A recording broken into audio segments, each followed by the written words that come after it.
जय श्री कृष्णा। राम राम, हर हर महादेव। स्वागत है एक बार फिर से ज्योतिष ललित गुरु इस चैनल में। मेरे इस चैनल को ज़्यादा से ज़्यादा लाइक करें, कमेंट करें, सब्सक्राइब करें। मैं आज के इस वीडियो में आपको पशुपति व्रत के बारे में बताऊंगा। पशुपति व्रत क्या है, इसको किस प्रकार से किया जाता है, इसमें किस प्रकार से पूजा होती है और कौन सी सामग्री चाहिए। पशुपति व्रत में भगवान महादेव की पूजा होती है, शिवलिंग की पूजा होती है। सबसे पहले मैं आपको इस पूजा में उपलब्ध होने वाली सामग्री के बारे में बता रहा हूँ। इसमें चंदन, अष्टगंध, चावल, मौली, शुद्ध जल, गंगा जल, दूध, दही, ये गाय के होने चाहिए, घी भी गाय का, शहद, पंचामृत, पुष्प, पुष्पमाला, आक, दतुरे और अपराजिता का फल और पुष्प, धूप, दीपक, ऋतुफल और प्रसाद, घी का दीपक। और प्रत्येक दिन के लिए 6 घी के दीपक होने चाहिए, प्रत्येक बार नए दीपक होने चाहिए। और प्रत्येक दिन अलग अलग प्रकार की भगवान के भोग के लिए मिठाई होनी चाहिए। इस व्रत में किस प्रकार से पूजा अर्चना की जाती है वह भी बता रहा हूँ। सबसे पहले आप एक ही शिवालय का चयन करें। एक ही शिवालय में यह पूजा होनी चाहिए, सुबह और शाम को, सोमवार को। उस शिवालय को आप पहले देख लें कौन से शिवालय में पूजा करनी है, ठीक है ना। जिस प्रकार से यह शिवलिंग है और यह शिवलिंग की जलधारी है, आपको करना क्या है, मंदिर में, महादेव जी मंदिर में जाएं तो सबसे पहले जलधारी के सीधे हाथ की तरफ ये गणेश जी का स्थान होता है, यहां पर जल छोड़ें। लोटे को ऐसे एक बार जल छोड़ें। फिर शिवलिंग की जलधारी के उल्टे हाथ की तरफ कार्तिकेय जी का स्थान है, यहां पे जल छोड़ें यहां पे। फिर ये अशोक सुंदरी का स्थान है, यहाँ पे अशोक सुंदरी के स्थान पे जल छोड़ें।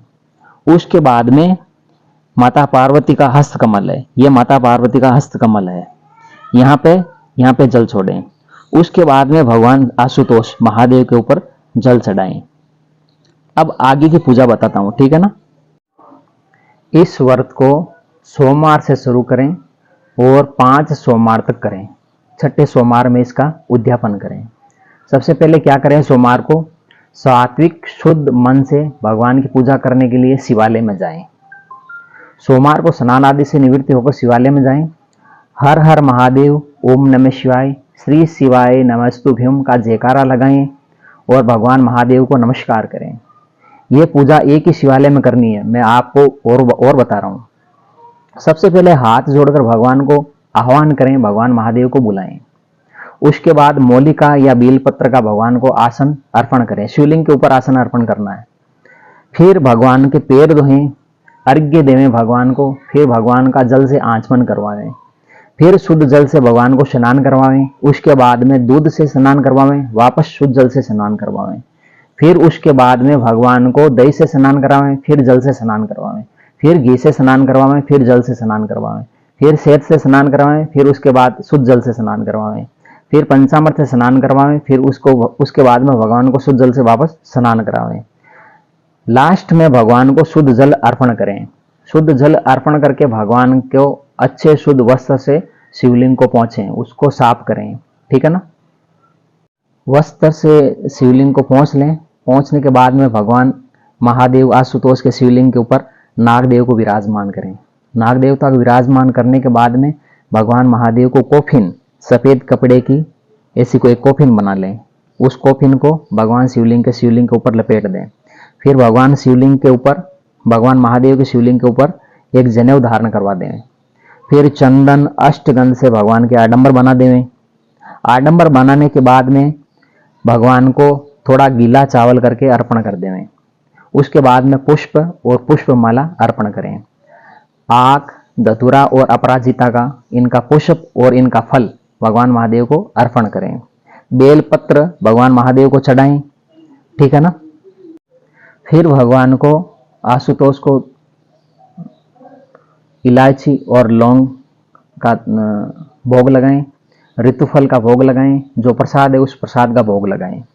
उसके बाद में भगवान आशुतोष को, भगवान महादेव को दीपक और धूप दिखाएं। उसके बाद में आपको क्या करना है, भगवान से प्रार्थना करनी है और भगवान की आरती करनी है और क्षमा प्रार्थना करनी है। फिर आपको शाम को पूजा करनी है। शाम को वही थाली लेकर जाएं जो सवेरे आप थाली लेकर जाते हैं, वही सामग्री वही थाली लेके जाएं। शाम के समय में 6 घी के दीपक भगवान महादेव के सामने ले जाने हैं। अलग अलग प्रकार के प्रसाद अलग अलग सोमवार को आपको चढ़ाने हैं। जो प्रसाद आप लेके जा रहे हो उसके 3 भाग करने हैं। 2 भाग भगवान महादेव के शिवलिंग के सामने रख देवें, 5 दीपक को जलाएं। 5 दीपक जला के भगवान महादेव को दिखाएं, आरती करें और भगवान आशुतोष को नमस्कार करें, ठीक है ना। 3 भाग के प्रसाद में से 1 भाग अपने साथ में घर पर लेके आए और 1 दीपक साथ में घर पे लेके आए हैं। घर पे दीपक अपने घर के मुख्य दरवाजे के ऊपर अपने आपके दाहिने हाथ की तरफ दीपक को रख के उस दीपक को जलाएं। फिर घर में प्रवेश करें और फिर भगवान महादेव को नमस्कार करके भगवान को प्रणाम करें और फिर बिना नमक का भोजन तैयार किया वो खाना चाहिए। नमक भोजन में नहीं होना चाहिए। सेंधा नमक आप उपयोग में ले सकते हो। फिर सबसे पहले वो प्रसाद को ग्रहण करें, फिर भगवान का नाम लेके वो भोजन ग्रहण करें, ठीक है ना। ये व्रत 5 सोमवार तक करें। 6ठे सोमवार को इसका उद्यापन कर देवें। अगर माताओं और बहनों को व्रत के दौरान, व्रत के समय में महीने की प्रॉब्लम आ जाए, महीने की दिक्कत हो जाए, तो उस समय केवल और केवल व्रत ही करना है। भगवान महादेव की, आशुतोष की पूजा नहीं करनी है, नहीं जल चढ़ाना है। अगले सोमवार को फिर से पूजा कर लें, ठीक है ना। इसमें किसी प्रकार का दोष नहीं लगता, बल्कि पूर्ण फल ही प्राप्त होता है। 6ठे सोमवार को उद्यापन करना नहीं भूलें। उद्यापन जरूर करें। उद्यापन कैसे करना है वो भी मैं आपको बता रहा हूँ। उद्यापन में 6ठे सोमवार को ठीक उसी प्रकार से पूजा करनी है जिस प्रकार से पहले सोमवार को आपने पूजा की थी, उसी प्रक्रिया से आपको पूजा करनी है। फिर शाम को भगवान महादेव को पूजन करने के लिए जाएं। वही दीपक जलाने हैं। जाते समय इस समय में आपको 108 जैसे चावल के दाने हैं, मूंग के दाने या गेहूं के दाने या 108 बेल पत्र है, यह भगवान महादेव को जरूर चढ़ाना है। और उसके बाद में कथा जरूर सुननी है। पशुपति व्रत की कथा होती है, उस कथा को जरूर सुननी है। कथा होने के बाद में भगवान पशुपति को पशुपात्र नामक स्तोत्र का, उस स्तोत्र से 51 या 108 आहुतियां घी की देकर हवन करें। उसके बाद में भगवान महादेव से प्रार्थना करें, हे भगवान महादेव, मैंने जिस उद्देश्य से आपकी पूजा की है उसका मुझे पूर्ण फल आप प्रदान करें।